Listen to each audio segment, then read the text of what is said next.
You hear a car alarm going off? I did. Someone out there, Scott. You got someone breaking into cars out there. Good timing. Good way to start this video.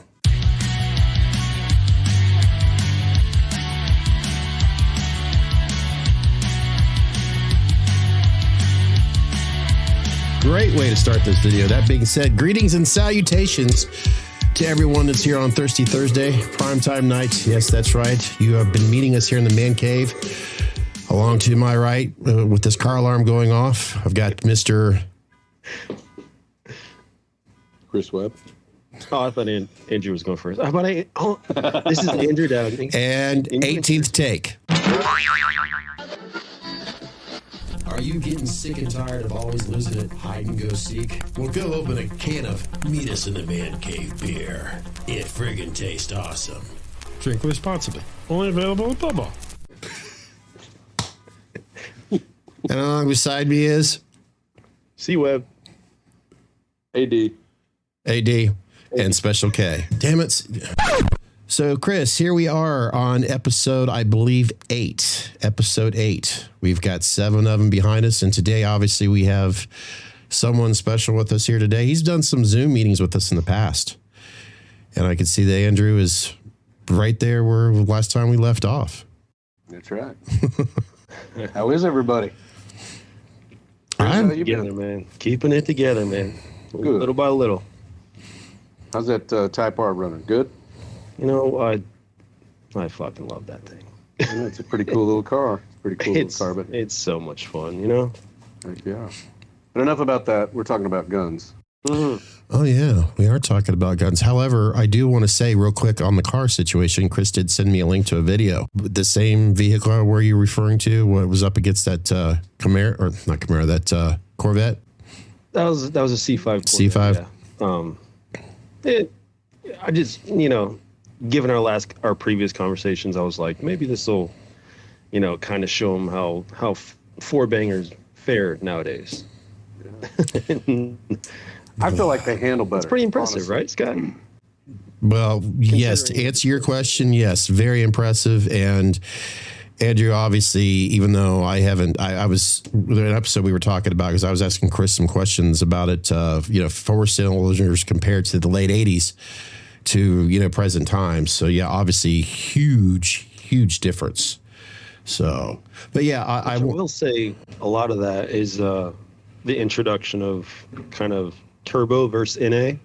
Mm-hmm. If you're talking a naturally aspirated, is a whole different ballgame. But you throw a turbo in there, it really starts to get confusing. Like, you can make a lot of power with a turbo. Okay. And a low compression engine. Which is quite funny. I have to bring the topic up since I worked for them for so many years. Honda strayed away from those turbos for years, until that 10th gen Civic came.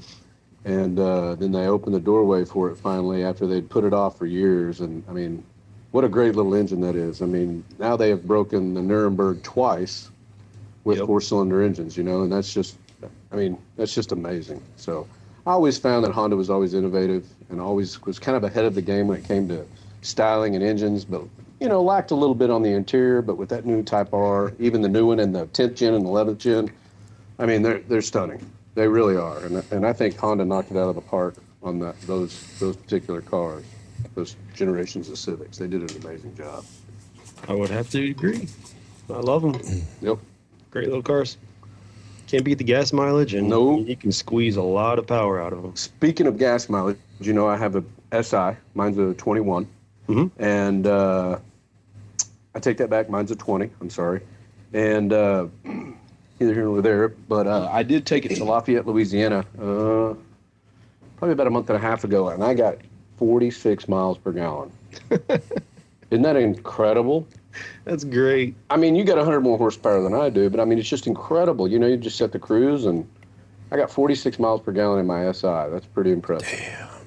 Damn. I'm around 32, hover around 32. Yeah, I mean, that's still amazing. And I got a heavy foot. Yeah, that's pretty amazing for that car, too, for sure. That's a larger meal at Taco Bell after saving that money on fuel. Dear Lord. Wow. Yeah. Hey, that's been honestly, I will have to say, credit to Honda again, but I've owned a lot of them. I worked for them since '03 up to about 2016, 2017, and that little 10th gen Civic's been my favorite car that I've owned, and I've had S2000. I loved my S2000. Oh God. Yeah, I loved it. But I mean, they just, it's great. just such a more comfortable car that, the Civic than the S2000. So that's kind of why I liked it more. And I've had Pilots and Accord Coupes, Ridge Lines, just you name it. I've kind of had most of them. I've never owned an Inside, I will have to admit, and never owned vehicles of that nature, but they're good cars. Not a single lie told. Yep. I totally agree with you, man. Yeah, they're good cars. I would highly recommend that to friends and family all day long. Guys, speaking of cars, and this could very well lead us into the subject that the three of us have pretty much discussed, off camera. I remember having a 4-cylinder car in the 90s that was a piece of shit. And it wasn't a Honda. It was a Ford Escort. And I loved how they always called them a small Ford Escort. They never made large Ford Escorts. So, but anyways, it was on a Friday, late afternoon. I was on my way. I had a part-time job. I was a DJ at one time. In fact, if you are in your early 20s and you're single, it's a great job for a lot of young men and women out there. And I'll leave it up to you to figure it out what I mean after that. I was on a street in North Dayton, Main Street. I'm not making it up. It was on North Main Street. I was stopping to get fuel. Well, this particular car was on its last tires, its last wheels, its last fuel up. I was actually going to use it as a trade-in the next day, but unfortunately, never had an opportunity to do that because as I was getting out of my car, 2 kids had come up to me and they pulled out their guns. And these weren't toy guns. They were shiny handguns, which I'm not very familiar with the names. Doesn't matter because when they have them put up to your temple, you really don't have time to decide what kind of guns they are. So I'm being basically escorted behind the building where I was getting fuel at. Around here, it was known as a United Dairy Farmers, but I don't even know why I brought that up. But it's just because going back in time, remembering all the details. One guy hops into the car. The other guy basically at this point is now taking the gun from the temple to my back and is basically telling me if I listen to everything that he says, then I won't get shot. So naturally, I'm just trying my best not to have a heart attack right then and there. And I was, 23? Yeah, so I believe this was in 1993. He asked me for my leather coat that I was wearing. I gave him my leather coat, and then I could hear my escort come up from behind me, around us, I should say. And then he basically tells me to run. And then right there, I ran like a bat out of hell. And as soon as I came to the edge of that building, I took a sharp left and just stood there. I could feel my heart out here, if the camera's picking that up. It was a day in history that obviously I will never forget. It was one of the most horrifying things. I mean, I got very lucky because that same weekend, an 18-year-old who just graduated from high school had his graduation present stolen. It was his car, and he was shot and killed from a carjacking. Now, I could go on and on and on about this story. I guess my point of it is times have not changed when it comes to the subject matter when it comes to guns. There are people, as we all know, that are absolutely against guns or firearms. I'm trying to figure out the right way where I don't get slapped on the face for saying the wrong word here. Let's face it, on YouTube, but I believe it's okay to say the GUN word because firearms sounds more frightening in my ears. I certainly hope so. I will admit, during that time, for the longest time, I was petrified of guns because of that experience. Today, being a parent, waking up in the world that we live in, which it wasn't perfect then, even though I just stated, really times haven't changed.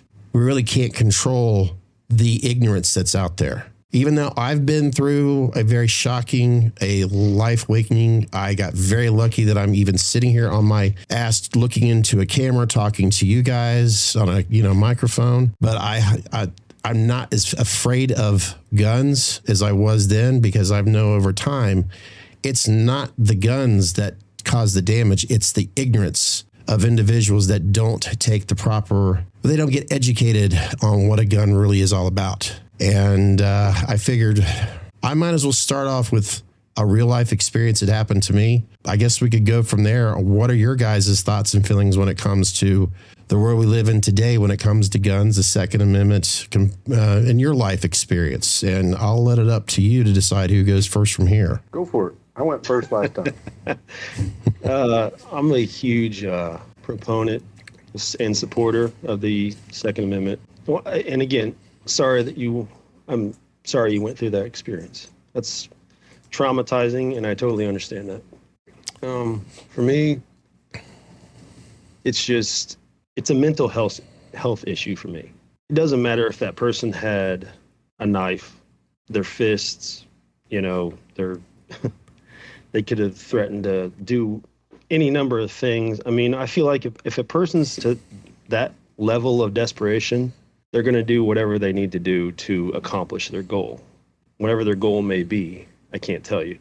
But like you said, it's not the gun, it's the person behind it. It's whatever's going on in their head. And we all know we're in trouble as far as this country is concerned in society. I feel like the gun is the easiest thing that they could latch onto, but I think there's deeper rooted issues that we should address before going after gun laws and things like that. That's kind of a roundabout way to answer it for me. Well, for me, guys, the Second Amendment is important. All our amendments are important. This weekend is important. You know what I mean? It's the Declaration of Independence this weekend. It's the 4th of July. And you go out to any restaurant or to any Lowe's or Home Depot or anywhere you find young kids today and ask them what the 4th of July stands for. And 80% of the kids cannot tell you. And that's concerning. And for me, as a U.S. citizen of this country, it's alarming that a lot of people don't know what their rights are. And that's concerning.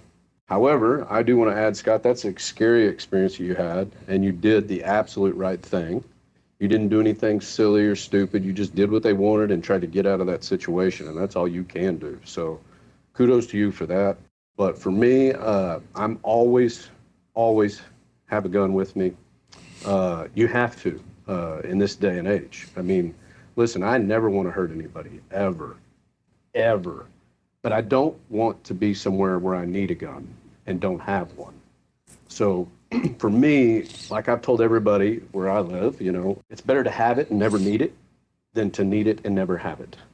So I'm a responsible gun carrier. I don't show it to anyone. It never comes out. No one knows I ever even have it. You guys probably wouldn't know I had it unless I told you just now. So for me, it's very important to conceal it, to not let anybody know that I have it.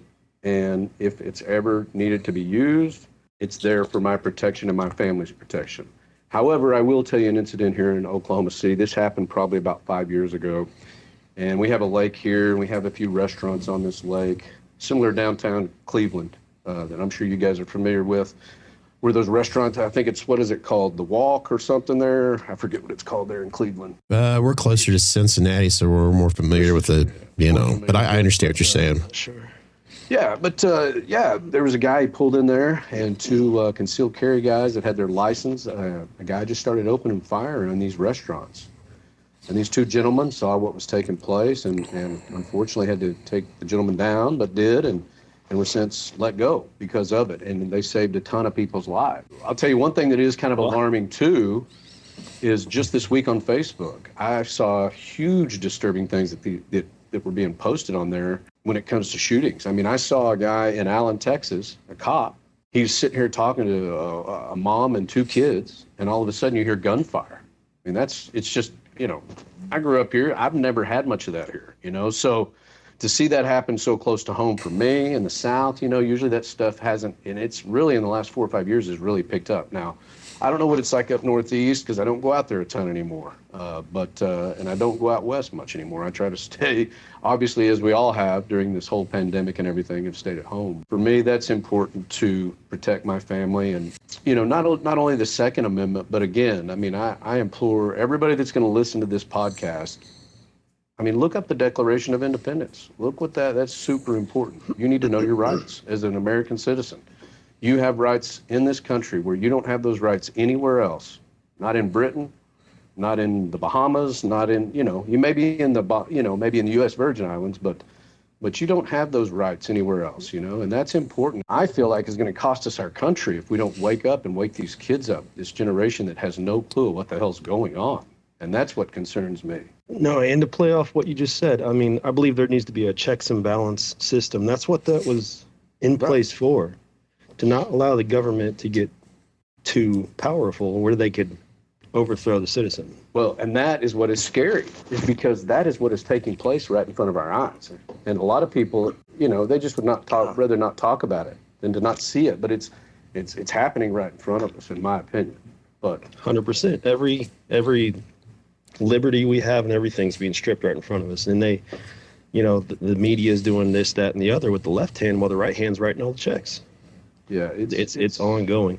I try not to get too deep into the political stuff, but man, you just lit a little. Well, it's just important. I don't want to get political on it. I just want everyone to know what their rights as U.S. citizens are, and also understand where you get your rights.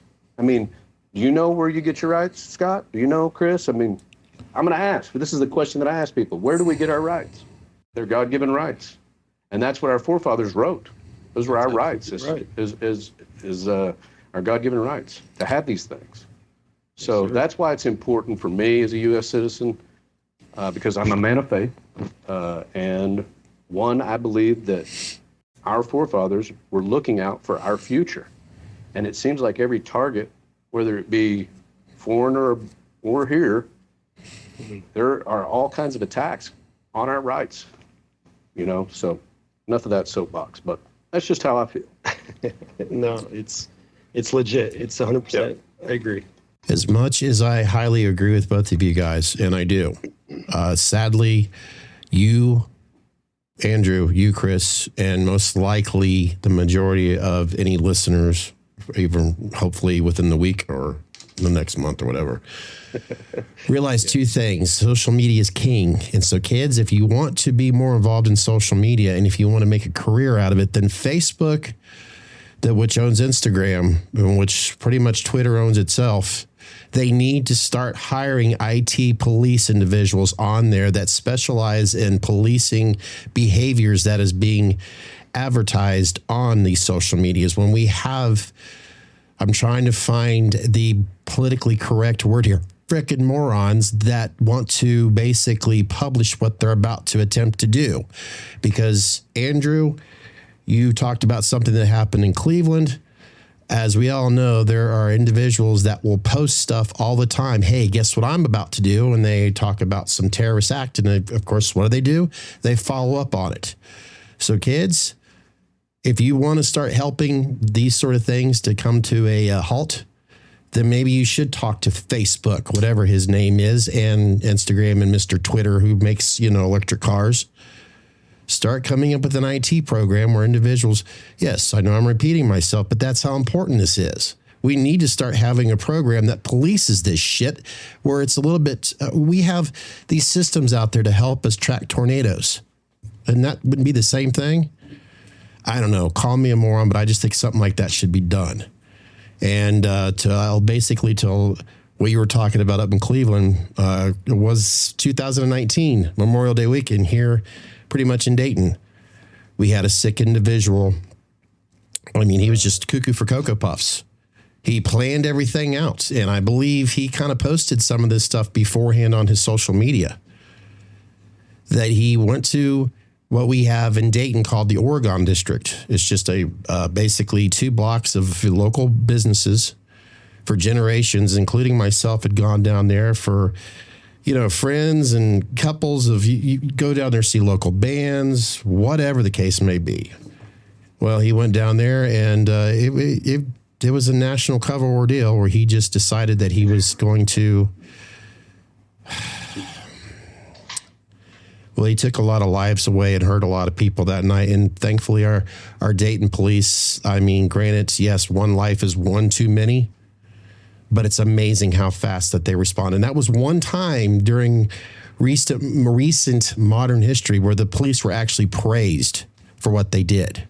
Like I said, that goes back to the whole gun issue. It's not the gun fault and what he prepared for. It was his mental. He killed his own sister, and he actually he went to this location with his sister and a friend, and I believe the friend was also life was taken away. I wish there had been a gun in that crowd. You know what's sad about that, Chris? I agree with you 100%, but you know what's sad about that is then you got to go thinking about if someone did have a gun in the crowd and didn't kill the shooter, just, like I mentioned, those two guys that were here in Oklahoma City that saved all those people. But it's just unfortunate. Now they got to go through the red tape to get out, and it's just terrible. Everybody knows they're innocent. They got to fear for the rest of their lives. And then you've got a prosecutor wanting to throw you on trial for taking care of an idiot that was being stupid, killing people. It's just, that's what I have a problem. Or his defense attorney. That just goes back to the justice system and how skewed that is. Right. Oh, that's a big problem. 100%. Times like this, you got to make sure this wasn't interrupted with flavor. This is a loaded topic that we're going to probably get off on a lot of. Well, it's because we're all passionate about this, and it's not just us, and I'm sure a lot of listeners as well. I mean, I'm going to talk one more thing that relates to it, and I think the two of you could definitely, and I think parents, and that's what it is. We all see it out there. There are generations now that are basically seeing younger generations ahead of them that didn't have any parents raising them. And I firmly believe that's why there are young adults that don't understand the Second Amendment. They don't understand a lot of these things. Okay, Chris, I wouldn't know that he has protection in his home to protect his family because he doesn't go around parading it. He understands what he has. He's more or less properly trained, and he respects what it is, and he knows he doesn't want to go around harming anybody, but I'll be damned if anybody's going to go onto his home and his property to try to invade, hurt, harm. Here I am speaking for him. He's sitting right here. And you know what?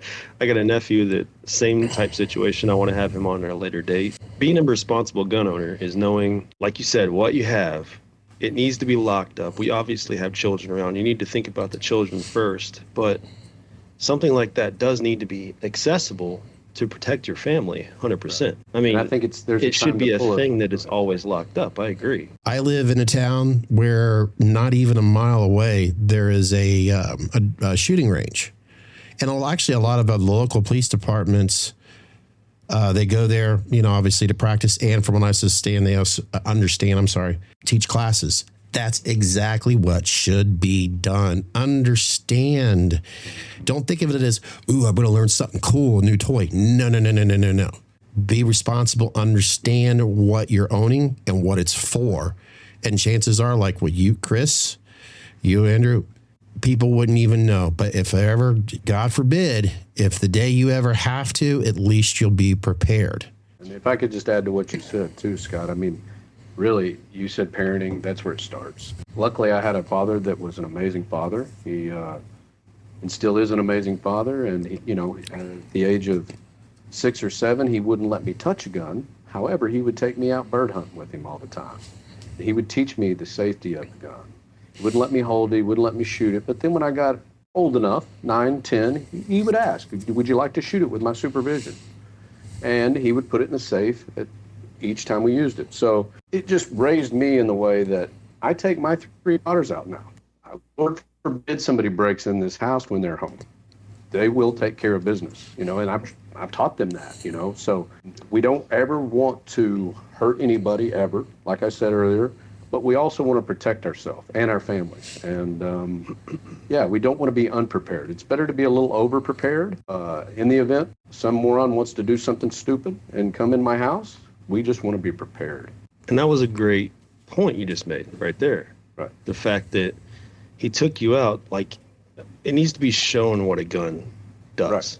Right. The after effects you need to accept as part of the responsibility, everything that it does. And it's funny when I was talking to you guys earlier about guns and stuff, one of the things that I wanted to point out was that I didn't want to hold the gun after he showed it to me. I never wanted to hold it, but I loved going with him. You know what I mean? And I loved watching him do it. But it scared me. You know what I mean? It let me know, holy smokes, these are powerful weapons. These are not toys. Right. These are weapons that can hurt you. And I remember him telling me all the time, this can hurt and kill you, and this is not to be played with, and I have tried to give that lesson to my daughters as well. When I take them to the gun range or we go to the outdoor range, and, I always, we don't just work on guns, we work on our breathing. You know what I mean? In a situation where someone blows through your door, you got to know how to breathe or you ain't going to function right. You know what I mean? So there's a lot of things that go into shooting a firearm properly. Making sure that you know how to control the firearm. You need to know how you need to control the firearm if it jams. There's just so many things, you know what I mean?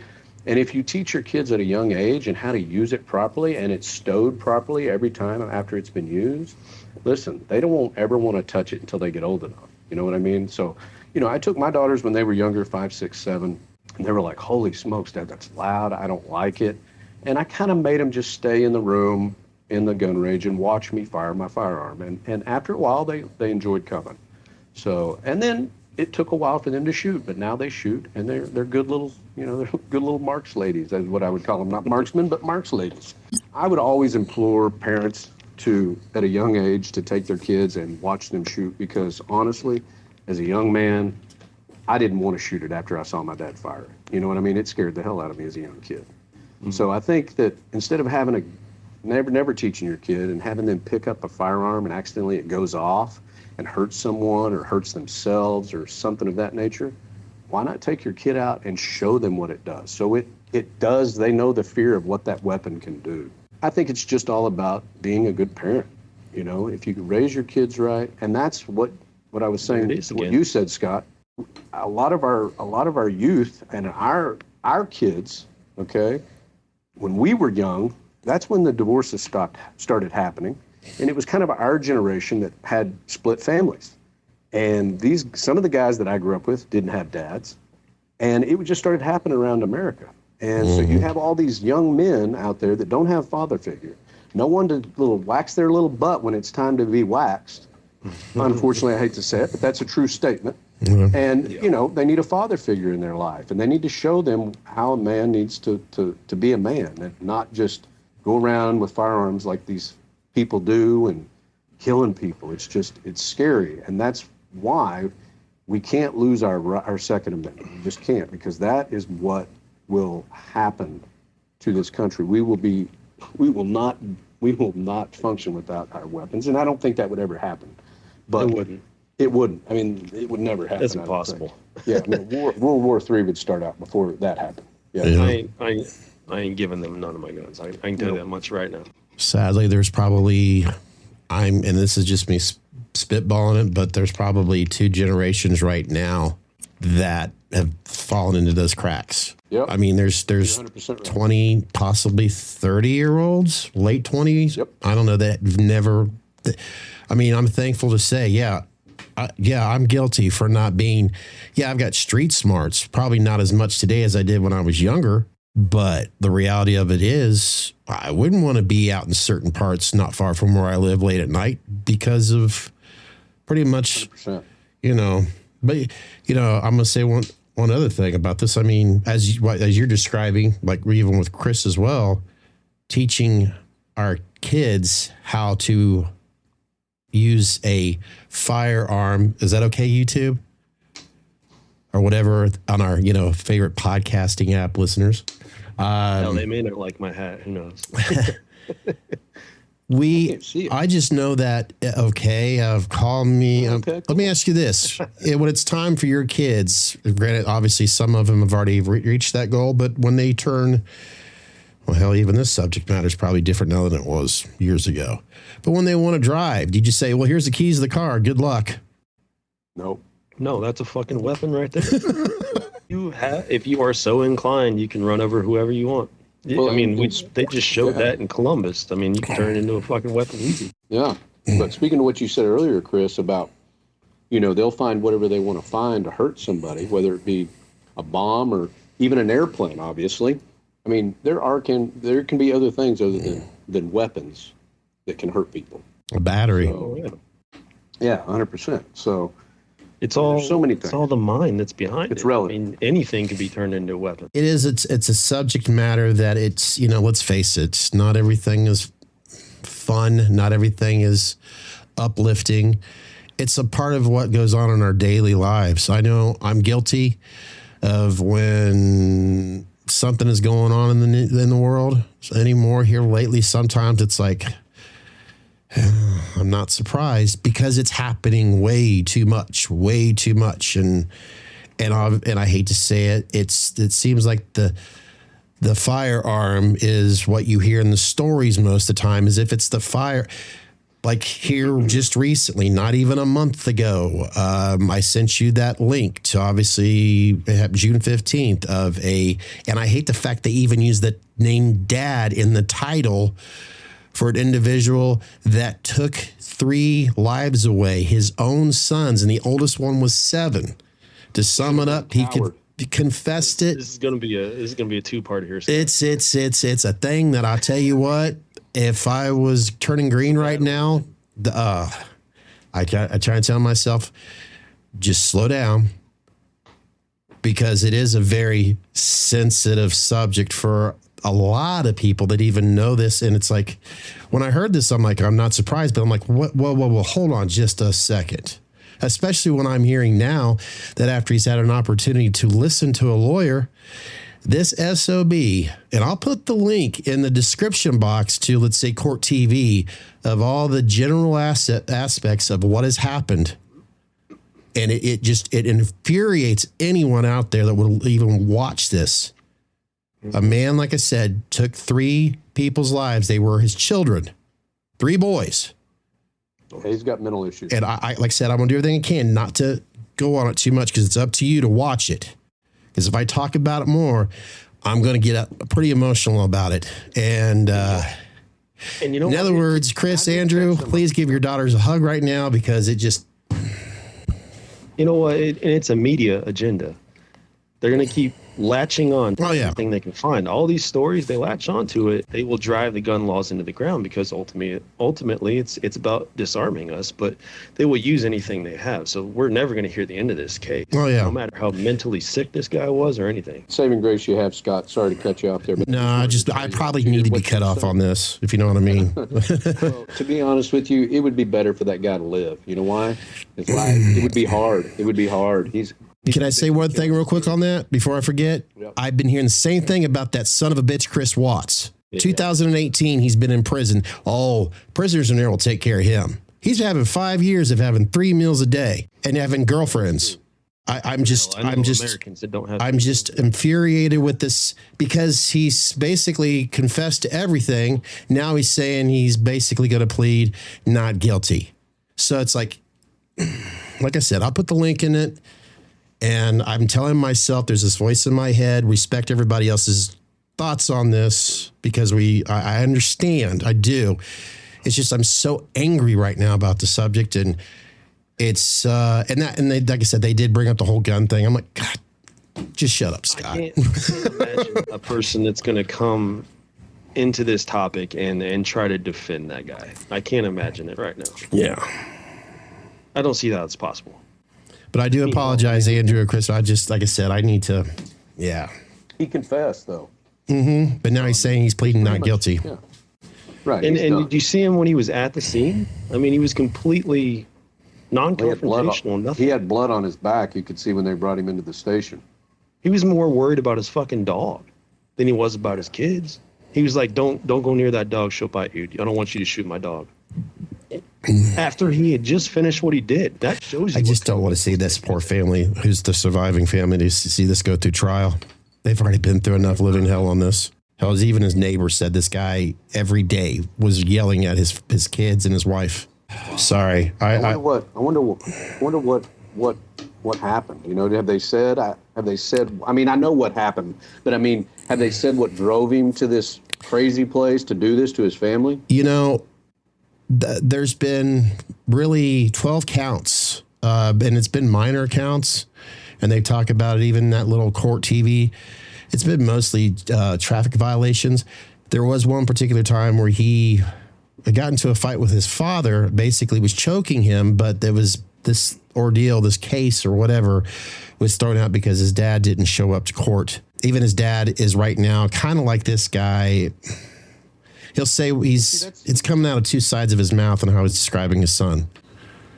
Well, that sounds like this. It just sounds like our system screwed up catching this guy before he blew his top. Yeah, apparently he'd been planning this too, which goes back to the whole Facebook thing. I apologize, social media thing, because he was using Facebook. Apparently, all of a sudden, he was using Facebook as kind of, well, in other words, the way he was posting stuff. He was posting things. He was planning this. Yeah. And nobody like threw up a red flag. Not his father, not his wife. Nobody did anything about it. I'm just learning about this. Nobody said a single like. He was planning things. There's been, you know how every time you go down the rabbit hole about cases, you always hear different stories, you know, from different corners. And that was one of the things that was mentioned. I hate to hear that. Yeah. You know, they have keywords all over the internet. They have an FBI search box that goes through everything you post and everything like that. Why aren't certain keywords? Years ago, we all used to hear, what do you want to do for a living? Lawyer, doctor, dentist, football, basketball, whatever. Now they're saying they want to be YouTube. They want to do YouTube and anything to do with social media, TikTok. Well, there you go. If you're fascinated by crime, because obviously that's another thing. It's really popular too. Younger generations are fascinated with crime investigations. Well, let's combine the two. Actually make a professional. In other words, Facebook, I mean, granted, you would have access, like you're an administrator, an IT individual that would have access to. In other words, let's say, Andrew, this is what you do for a living, and I'm starting to see hints about John Doe, who's been saying some mysterious things here lately, and then you have the access to go down this, interface trail of finding tracks of maybe, and then of course, you being an investigator that knows your stuff, that has the tools, the keys, then you could start warning some individuals that you have access to that other people don't publicly, to like Facebook, Instagram, Twitter, TikTok, YouTube. Why not? You know what? I can see the opposite side of that. Just play devil's advocate, though. That's going to be an invasion of privacy. Yep. Well, as far as I'm concerned, when Facebook if we know by signing up that they could take basically our face and put us all around on ads, then, it's called a private investigator as far as I'm concerned. And, it leads to, there's going to have to be some laws that are going to have to change, or calling me silly or stupid, people start actually being fucking parents and start raising their kids. Starts at home. Yep. And then we won't have to worry about these crooked ass politicians, when they make their pretty commercials, saying things that people want to hear. Don't worry about those assholes. Start at home. Take care of business there. Teach your kids what they should be taught. Teach them how to lefty loosey, righty tighty, how to start a chainsaw, and how to use a gun properly. Not, hey, I don't need a dad. I'm a strong, independent woman. Like, bringing the family back to under one household should be pushed, not the other stuff. Yeah. Guys, crazy, though. Sorry that I'm shining hard on this. I just it's important. It's important. Yeah. I'm just defending you guys too here on this, so that's another reason why I'm trying to be loud. Let's state the obvious. Let's shed some light on the people that have been gunned down, the people that have passed from the guns. It's just a terrible thing. It's terrible. But that just keeps that Second Amendment right in my pocket. Exactly. I do not want to be one of those people. You have to turn it around. Yes. Right. So, to me, it's a logical thing. I understand people are scared of weapons. I get it. As a young kid, I was scared of weapons. But I've matured. It's called growing up. And it's more people in this country need to start doing it and start knowing what they have to offer and their rights. I know I harp on that a little bit, but that's all we have. That's all we have. Yeah, it's a God-given right. So this 4th of July weekend, remember that, if anybody happens to listen to the podcast before 4th of July or even after, you have these rights. So make sure you know what they are. Go for it. Sorry to interrupt, Andrew, but by the time this comes up, this will be past the 4th of July. I should have said something about it, but it's okay. You're in the now. You understand? No. You know what? It's still important, but that's why I do this is a remind me that I'm not going to add this to the actual, in other words, hey, this is where I'm going to edit it out. But I just thought I'd let you know, to be fair to you, this will be after the 4th of July. Because there's like there's 3 other videos and audios that are scheduled up till the 20th, I believe. Nice. Which now I'm being told the best days is Mondays, Tuesdays, and Fridays. I'm like, son of a bitch, I've got this Thursday thing. We were doing the friends things, right? I can't. We're too far now. I know what my problem is. The one, like, you guys are a bunch of overachievers. That was a cue to get back. Anyways, it doesn't matter the date. It's year round. This is a topic that does not go away. It applies whenever. It applies. Yeah, absolutely. I just feel like, you need to know what your Constitution says. You need to know what that Declaration of Independence says. Damn right. And, that's what that $2 bill's for, believe it or not. Thomas Jefferson's on the front of it, and the signing of the Declaration of Independence on the back. And believe it or not, my dad and I, we pass $2 bills out all the time. If you can answer those questions, we give you a $2 bill. It's something that him and I do, and it's kind of a cool thing when we go out to restaurants, wherever it might be. We hit people up, see if they know the questions. That explains why I'm broke. They're erasing like, that's a whole history. Different. Maybe I shouldn't. Yeah, history, like world history. Like, I mean, they're trying to get rid of. Scott, we were talking about the other day. I mean, some kids can't tell you what happened during the Holocaust. Well, you brought that up. I got to jump in. You know what I mean? That's what happened. I mean, Scott's written, but I want to say this one quick thing. Is I hate to say it. They were stripped of all their weapons. Yeah. The Jews. That's why that happened. That's why that happened. The Jewish community. The Jewish community. Sorry. I don't mean that any disrespect. I know you don't, but you absolutely did not. You were being very respectful, but I know. But that's why World War II happened. Is they were taken advantage of. They had everything stripped from them. So I just read history. Sorry. No, I know my rights. Andrew's apologizing for reading history. Shame on you. Yeah. I know. History, because otherwise, if we don't pay attention to it, we're doomed to repeat it. Yeah, that's what's scary. I hate to interrupt you guys on this because I'm looking at the clock. I'm going to basically say time is winding down on this.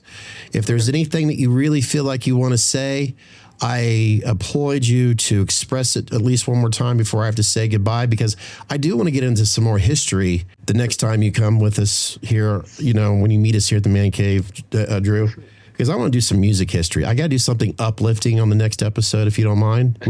Would you come back to do another episode with us next week? Sure. Okay. Sure, I'm huge. So that being said, I'm going to go ahead and let you guys finish out this episode, and I'll see you guys next week. All right. Well, I will say one last thing. Just make sure, folks, that you know your rights, and make sure that if you are going to carry, teach your children how to use them, teach the safety of them, and pass that on traditionally, and teach your kids the history of this country. It's important. There were a lot of things that were done bad in this country, but there were a lot of things that were done great in this country. We just need to keep improving. Responsibility, mental health. I think those should be first in place when we talk about gun ownership. Yep. See, this is why, and I know I said I wasn't going to say anything, but I have to. This is why I want to say Chris was smart, because he knows how to filter and cool his jets. He's better at it than I am. Life is a gift, and whoever can't recognize that. And speaking of appreciating life, I definitely appreciate every single one of you out there that has been watching us, that's been subscribing to us, that's been liking us. Please like us, damn it. If not, I will be bitter about it. And of course, if you're just wanting to listen to our asses either talk about things that are funny or uplifting, or sometimes occasionally we have to talk about the real world, then naturally, of course, you could catch us on your favorite, that's right, your favorite podcasting app. It is actually available pretty much through all of them now. That's right, even at Spotify. So, guys, that's going to do it for me, and I will see you all on episode, I'm going to say 9, where we could listen to some really interesting history about Andrew's experience when it comes to music. And I know, Chris, you wanted to talk about a certain soundtrack that you've been really wanting to get off your chest because, well, you just simply love it. So that being said, I'll see you guys next week.